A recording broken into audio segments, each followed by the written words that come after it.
Oke, assalamualaikum warahmatullahi wabarakatuh, sahabat mesin dimanapun anda berada. Jumpa kembali, akan saya bahas nih mesin obras dari merek Juki MO 2300 series.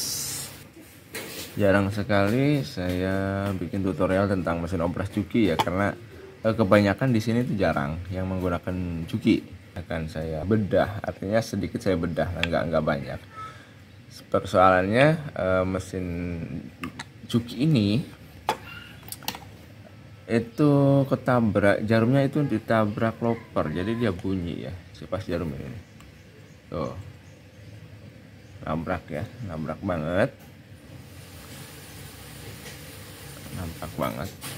Nah, tuh.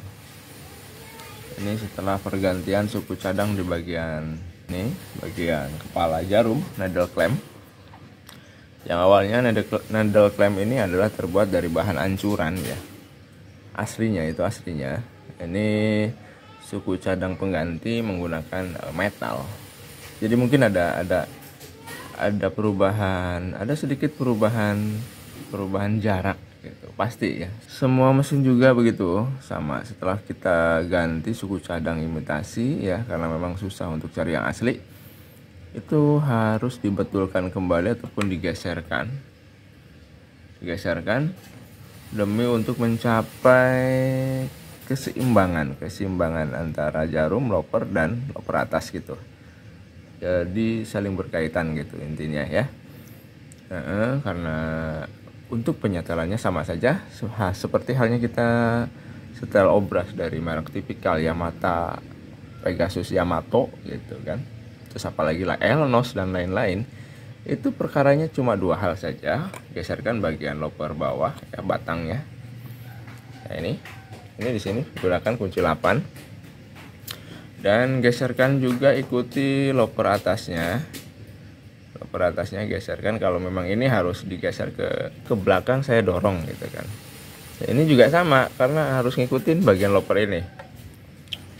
Begitu ini digeser, loper bawah digeser, otomatis ini juga harus digeserkan karena harus ngikutin.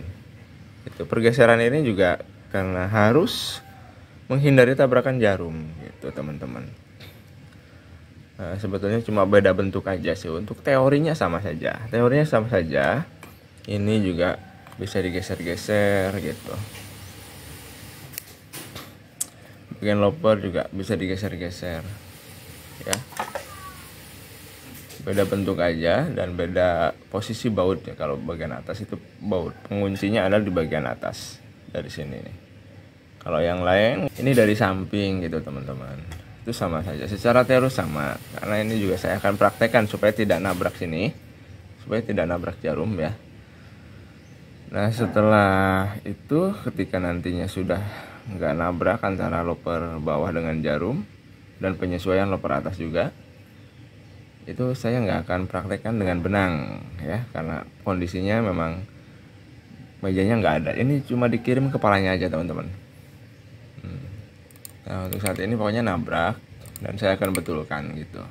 Karena yang akan digeserkan itu bagian loper bawah teman-teman, loper bawah dan loper atas. Terus ini juga harus rata kemiringannya ya, kemiringannya harus rata, jangan sampai miring, ya, nggak boleh sampai miring kepala jarum. Terus nanti dipadukan antara loper bawah jarum dan loper atas. Oke, yang dibutuhkan saat ini sahabat Dimas Sena adalah kunci 8 dan obeng min ya. Nah ini obeng min maksudnya untuk yang sebelah sini. Ini bodi ini kan harus dibuka juga teman-teman ya. nantinya ketika digeserkan gitu. Kalau kunci 8 sama halnya dengan pada merek-merek yang lain itu tetap digunakan. Makanya saya rasa kalau yang punya obras itu wajib punya ya, karena itu cuma senjata satu-satunya gitu untuk menggeserkan. Nah ini karena kendala nabrak juga kurang masuk juga loper ya, terlalu rendah, artinya kurang di sebelah pinggul gitu. Ini maka harus digeserkan di bagian sini. Nah bagian sininya kunci 8 ya, benar, kunci 8. Nah ini nggak benar. Yang paling awal kita geserkan bagian loper. Ini buat pembelajaran aja teman-teman yang terkendala oleh loper yang nabrak atau setelah diganti suku cadang ya. Misalkan ganti loper itu biasanya harus ada pergerakan dari stang loper ini harus digeser-geser gitu ya. Coba saya geserkan dulu. Oh iya, maaf teman-teman, untuk juki ternyata harus menggunakan kunci 10 bukan kunci 8 ya. Ya sob ya. Nih, mohon maaf. Ini kunci ini ternyata kunci 10 bukan kunci 8. Nah, jadi otomatis ganti kuncinya. Baru nanti bisa digeserkan.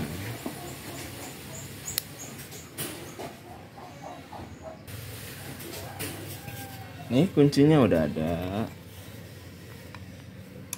Lanjut dioperasi. Aduh. Oke sob. Nah ini saya udah nemu kuncinya yang pas ya. Mungkin ini udah diganti apa suku cadang asli apa bukan gitu. Tentunya sangat berpengaruh sekali. Seharusnya sih kunci 8 maupun kunci 10 gitu. Ternyata ini malah kunci 9. Untung ada kuncinya. Nah ya, biasa seperti halnya kita menggeser loper yang lainnya. Kita kendorin terlebih dahulu. Kendorin ya.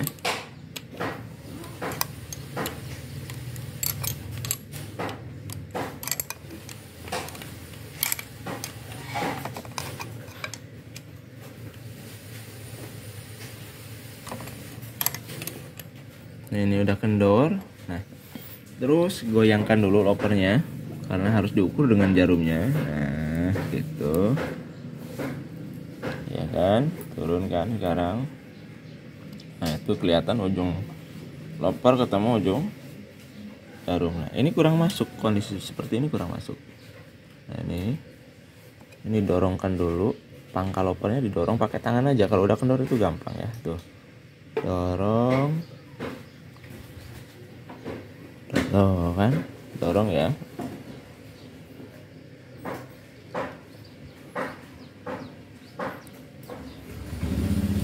Nah ini kalau terlalu masuk ketika tadi mendorong, kalau terlalu jauh mendorongnya maka kondisi loper dengan jarum akan terlalu renggang, maka harus dirapatkan lagi dengan cara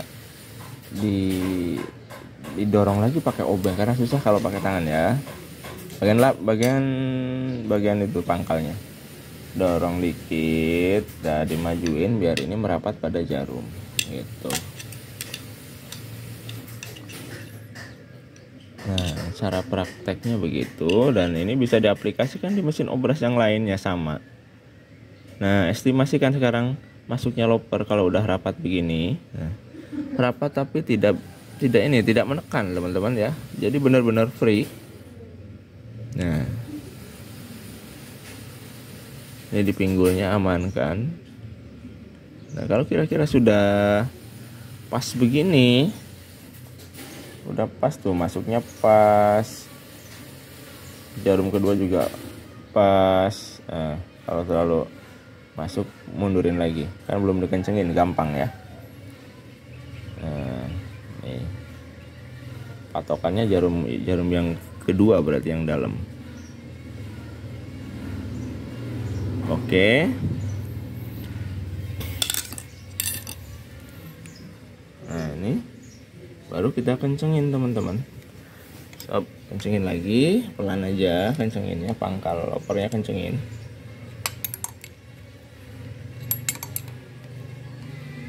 Supaya tidak mudah bergeser. Ya. Kencengin pelan aja supaya nggak bergeser, supaya nggak geser aja gitu. Karena untuk patennya nanti kalau udah disetel bagian loper atas gitu, supaya aman, tidak bergerak lagi, maksudnya tidak geser-geser lagi. Gitu udah dulu. Coba sekarang dilihat lagi. Geser, ini waktu ngencenginnya geser teman-teman tuh lah, jadi mundur lagi lah, majuin lagi. Tuh kan kenceng.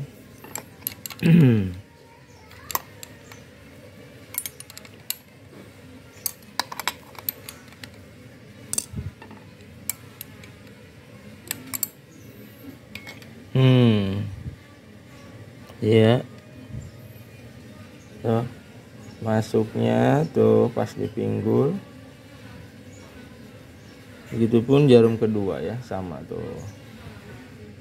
Jadi sekarang masuknya pas, terus nggak nabrak lagi, ya kan? Nah sekarang kita padukan antara loper bawah dan loper atas, karena harus digeser juga. Kalau nggak digeser biasanya neken loper atas, kalau loper atas nggak ikut digeser, maka akan menekan loper bawahnya gitu teman-teman, karena tadi ada pergerakan mundur gitu kan, otomatis akan mendekat pada loper atas.